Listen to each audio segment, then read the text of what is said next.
just wanted to come by because I know firsthand that people making individual decisions, one moment at a time, 1,000 times throughout the day, absolutely makes that difference in Washington, D.C. You talk about what little bit it takes. What little bit it takes. I used to go to Walmart for that very reason. I was coming through school back in the days when Sam Walton was still running the show, and you did. You knew that what you had there under the red, white, and blue curtain was going to be made in red, white, and blue too. And not necessarily true at Kmart. Just make life easier. Go by Walmart, make sure that happens. You tell me, is there a place you can go for that today? Is there any place at all that you can go and you know going in the store it's going to be a little bit easier to buy American? You know, I meet with business leaders daily. Had a Fortune 500 CEO in the office last week. He said, Rob, I'm leaving America as fast as I can. He said, you guys have made it tough in Washington, D.C. All the laws it takes to divest yourself. He said, I think it's going to take me 2 years. But by 2 years from now, I'm going to be in Switzerland. Because it's just not worth doing business in America anymore. You know, there's nothing wrong with America that we didn't do to it. America's foundation is strong.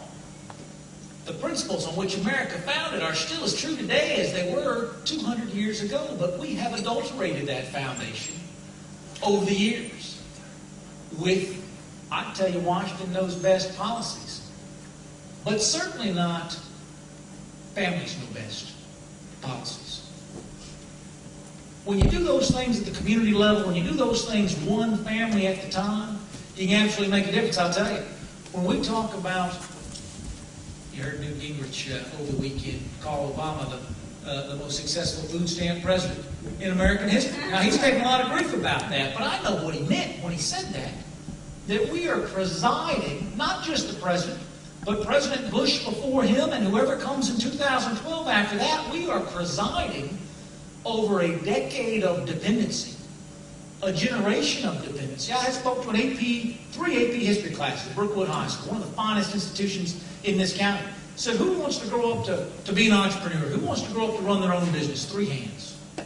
3 hands in the room.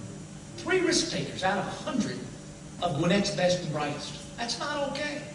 We are educating risk-taking right out of this country. I'll tell you, your previous representative, the man who held this seat before you elected me last November, was one of only 8 members in the U.S. Congress to vote against every single bailout bill and benefit extension bill that came down the pipe over the last 4 years, whether it was President Bush who pushed it, or whether it was President Obama who pushed it. And he could do that because he represented you. And in the 7th District of Georgia, we see things with clarity that oftentimes the rest of America doesn't see. So when it comes to an initiative like this that absolutely, positively has to start somewhere, where better for it to start than right here, where we can see the world with clarity. You know, I'm a supporter of the fair tax. Got a little fair tax pin right there.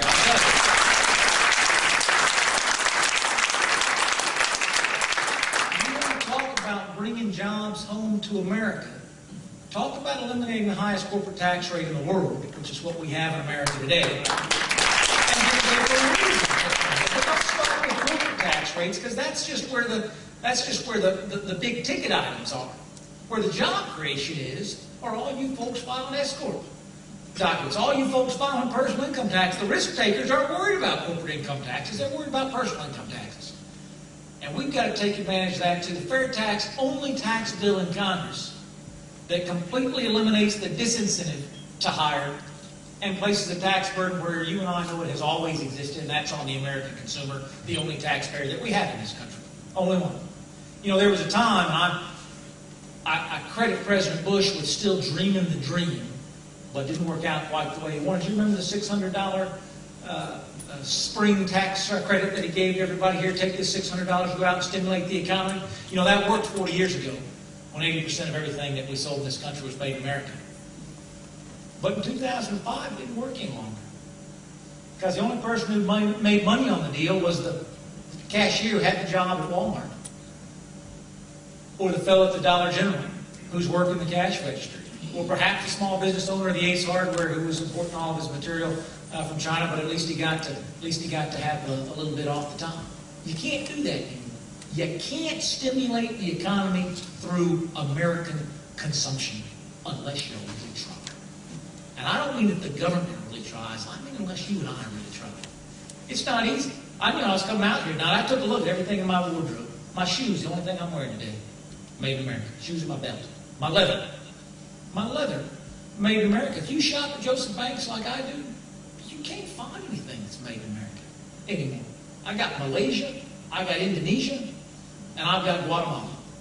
And that's what I've got today. You can't find it if you look for it. Talked to a guy who runs an Ace Hardware the other day. He said, Rob, quit preaching buy in America, because I try and I can't find small power tools made in America. I can't find white products, those consumer electronics, not the washers and dryers, but the coffee makers. I can't find those goods that are made in America. It's so much easier to keep a job here than it is to bring a job back. And we're right there on the cusp. Did you see that in 4.5 years, China's going to be the largest economy in the world? America's number 2. First time in any of our lifetimes that America's been number 2. Whole global political environment's going to change when the American dollar is not the most powerful currency on the planet, but the Chinese yuan is. Whole world's going to change. But it gives us the unique opportunity to return to our roots, which is as the exporter to the world. Billion new consumers coming online in China, billion new consumers coming online in India. This is our chance to go back to our manufacturing roots. No worker on the planet is more productive than the American worker. Not one. We have the best energy infrastructure, the best financial infrastructure, the best transportation infrastructure. Absolutely no one should be able to outcompete us when we put our minds to it. But as someone said earlier, we just surrender those jobs. I don't want those jobs here. Not those jobs. Not those dirty oil drilling jobs. Not that. We can import that from countries that hate us. So Seahawk, the second largest shallow water drilling firm in the United States of America, went out of business. Sold the rigs, they went overseas. Don't want those American jobs. We'll just buy it from somebody else. How many of you have opened up the Wall Street Journal, seen the lamentation on the front page? American consumers save too much. Consumer spending down. Right? Since when? Since when did saving too much become an American flaw? Used to be an American virtue. Washington, D.C., something happens when you get there. I've only been there 115 days on your behalf. And I'll tell you, they haven't gotten the hooks in me yet. If you think they have, I want you to try to pull me back. Pull me back. But I've learned this in 115 days as 7th District's Congressman. Something does happen when the Secretary of State reads out your name and says you've been elected to represent 900,000 people. And folks begin to think, golly, that must make me the smartest guy in the room. And if only folks will begin to live their life the way I tell them to, they will be happier. What we know is that we don't need a one-size-fits-all policy from Washington, D.C. We need to run this country one purchasing decision at a time, and you will.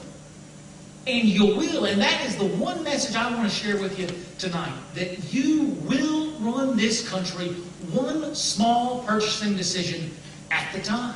You absolutely, positively will. And you may not know that you have that kind of power. And your neighbors don't know. And when you're writing those 10 letters that Clyde's encouraging you to write, to make those 10 phone calls, he's encouraging you to call outside the state, make sure they know too. Because America is too big to run with one law from Washington, D.C. It gets run by 300 million Americans making hundreds of their own financial decisions every day of the week. That's why you have 96 new congressmen in Washington, D.C. this time around, because Americans, one family at the time, decided they wanted something different, elected the largest new class to Washington, D.C. in the post-Watergate era. Largest new class in Washington, D.C. You did that. And you'll do it again. Revenues in this country are down. You know, $14.3 trillion debt, just passed the debt limit yesterday.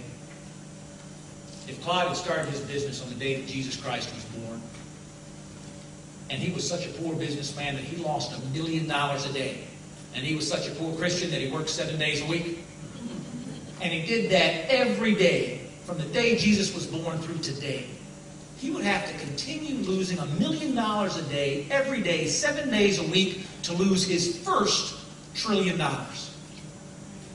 And we borrowed and spent from our children 14.3. And most of it we spent is gone. Spent and sent it overseas. Not like we invested it here. We spent it and it's gone. Golf cart tax credit. Anybody get the golf cart tax credit? Confess if you did. Confess. Part of President Obama's energy policy. $6,500. Anybody who's willing to go out and buy an electric car. Turns out if you put seat belts, side view mirrors, brake lamps on your golf cart, that suddenly qualifies with DOT. Turns out, though, you can't buy a $6,500 golf cart that's made in America. You go down to Savannah to buy a golf cart, it's going to run you about $11,000. Good news. Our friends in China produced a golf cart for $6,500.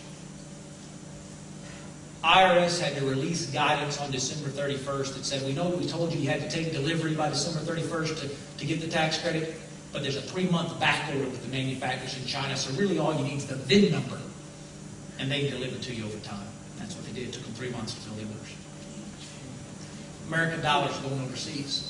This makes a difference. This makes a big, big, big difference. I see it every day. People trying to change America one giant law at the time. And what they really need to do is change America one heart at a time, one family at a time back home. I so appreciate what you're doing, Jason, in trying to go down that path and persuade people that America's strength has nothing to do with the flag. It just reminds us of our strength. It has everything to do with the folks who make up this country, one community at the time. We lose our communities. When you lose that factory in Barnesville, when you lose that factory in Tifton, when you lose that factory in Demonica, you lose a community. You don't just lose jobs, you lose a community. You lose a church, you lose a school, you lose a family. That's what makes this country great. And it's pennies a day that you and I can turn that back around with our decision making. I look forward to you being my accountability partner on this. You let me be your accountability partner on this. I'm just so grateful to everybody who came out to sponsor this thing tonight. I tell you what, all the doom and gloom I read on the front page of the newspaper, all the doom and gloom I hear in the halls of Congress, you come to something like this, you really do believe that America's best days are ahead, because the folks in this room are that America and will take us to that place. I thank you all for letting me come by and share this.